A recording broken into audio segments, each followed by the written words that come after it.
So the first species that we're going to discuss for comparative anatomy is the horse.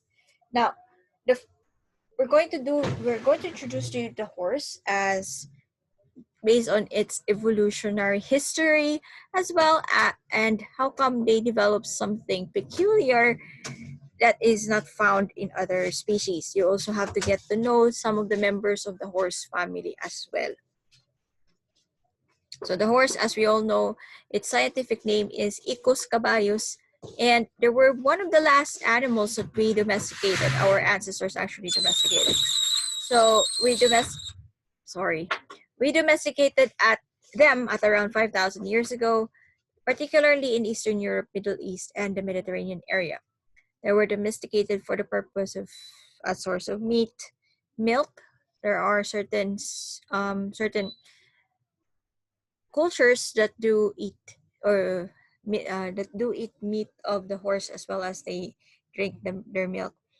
However, most of the time we use them as draft and pack animals. Now, this is the history of the horse's evolution, how it started as a small animal around the size of a small deer to its current size right now, above 14 hands. So this is the history of the horse.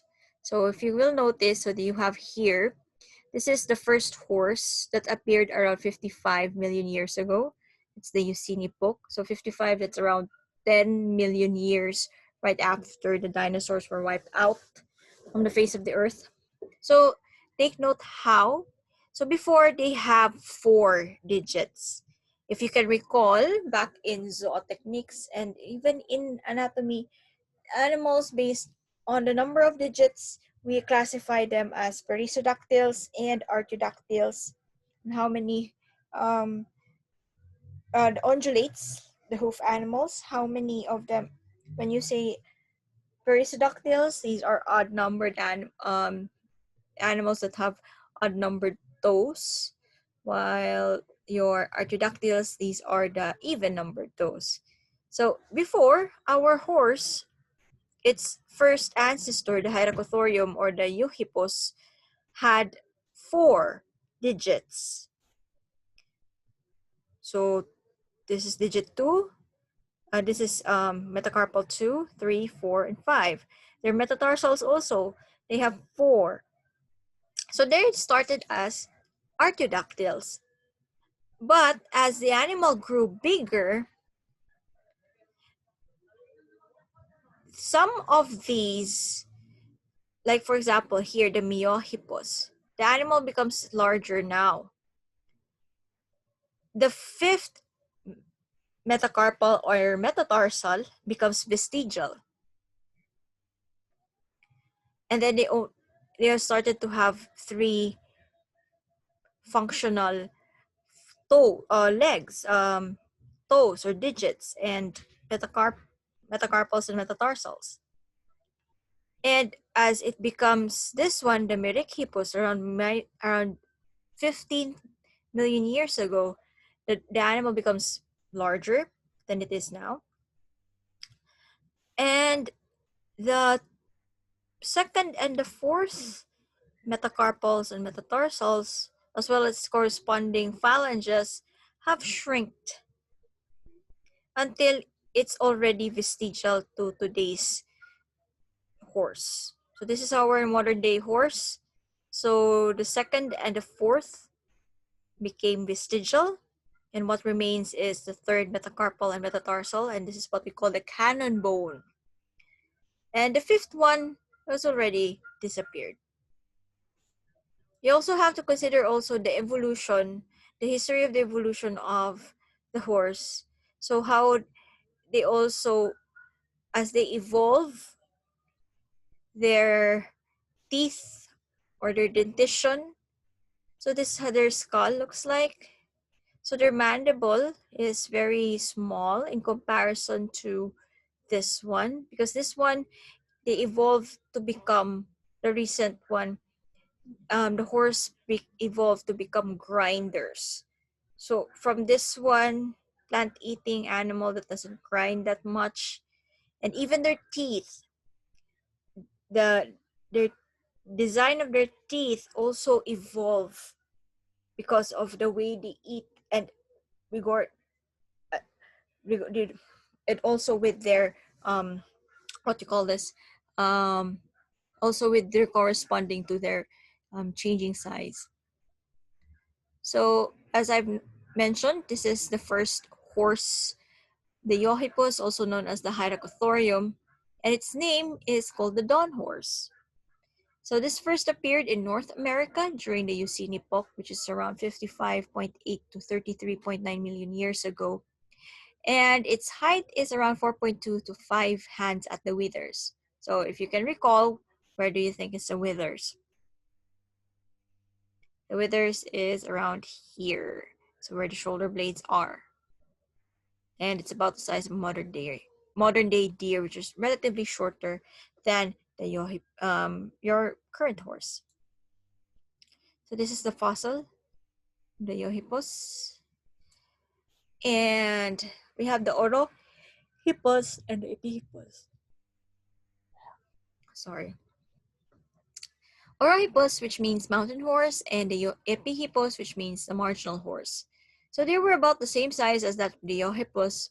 However, the form of their cheek teeth, their 4 premolars and 3 molars found on each half of their jaws, were changed to facilitate the grinding activity associated with a more specialized browsing diet. A system of continuous crests and ridges that runs the length of the molars and premolars that are seen in the Epihippus fossil are already being seen in our modern day equids. Mesohippus, which means the middle horse. So this one, they have longer limbs which enhance their middle toes on each foot. So this time around,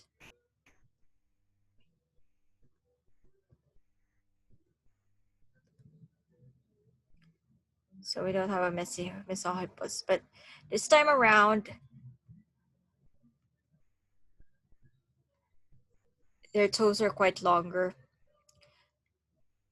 And they still have a functional second and fourth one, fourth metacarpal and metatarsals. And its average height is around 6 hands. Parahippus, which means almost horse. And they're slightly bigger than the Epihippus, had longer legs, robust teeth, and enlarged middle toes. So if you will notice it here, it looks like someone is wearing heels. So if you notice here, the third metacarpal and its corresponding phalanges are the ones that are attached, are already are touching, not attached, touching the ground, while it's pretty much like the pig, right? While the fourth and the second metacarpals and metatarsals and its corresponding digits do not touch already, did not touch the ground. And this one, the cheek teeth also develop larger, stronger crests and become adapted to the side-to-side motion of the lower jaw necessary for grinding grass.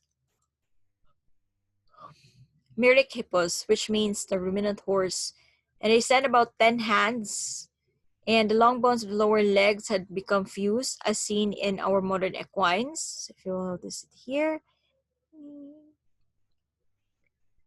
And this is seen as an adaptation for swift running. And the toes were still 3, but the foot pads were already lost. They don't have foot pads anymore, like our dogs. And the 2 sides of those become smaller. Pliohippus, which appeared around Pliocene epoch, which is around 5.3 to 2.6 million years ago. And then we have the Equus. This is a Przewalski's horse. This first appeared in the Pleistocene epoch around 2.6 million years to 11,000 years ago. They stand around 13 hands, and there are 2 species of Equus. Equus caballus, which is the modern domesticated horse, and Equus feroz Przewalski's, which is a Przewalski's horse, which is the only remaining wild horse in the world, and you can find this in northern China and in Mongolia.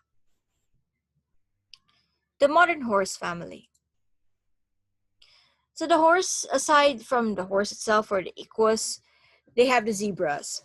So there were four species of zebras, but in today's world there are only three remaining species.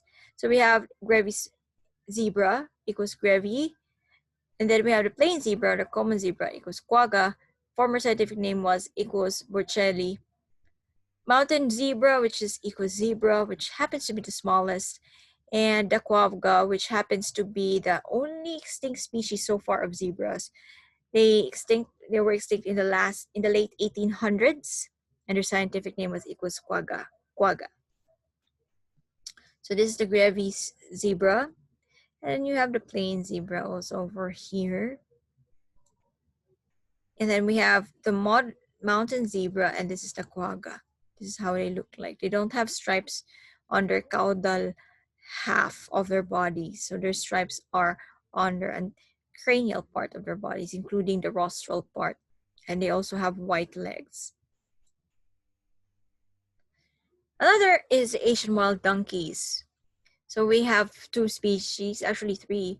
The kulan or onagi, which is the Equus himonius, and the Tibetan wild ass or kiang, Equus kiang. They are found in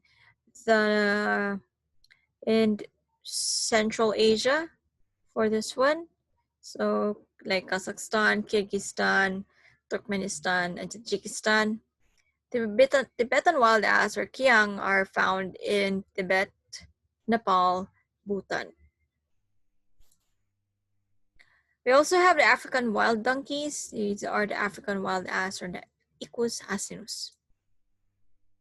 And then we also have the Kabyline horse or the true horse. For domestic horse, Equus caballus. Take note of the term for wild domestic horses called mustang. So these are Equus caballus that are free roaming. And there's lots of these in the United States, particularly during the time when they expanded going to the west in around 1850s. So then we have the Przewalski's horse, which was named after Nikolai Przewalski, a Russian explorer and the last remaining breed of wild horse. And these guys are only found in Mongolia. They only stand around 12 to 14 hands tall. They're short, muscular bodies, pale bellies, and beige to reddish brown coat that is short during the summer, but thicker and longer during the winter. So that's it. So that's the first part of our horse. The next topic is their osteology. So I'll post it in an hour's time. So most likely we're going to cover the horse on our first meeting.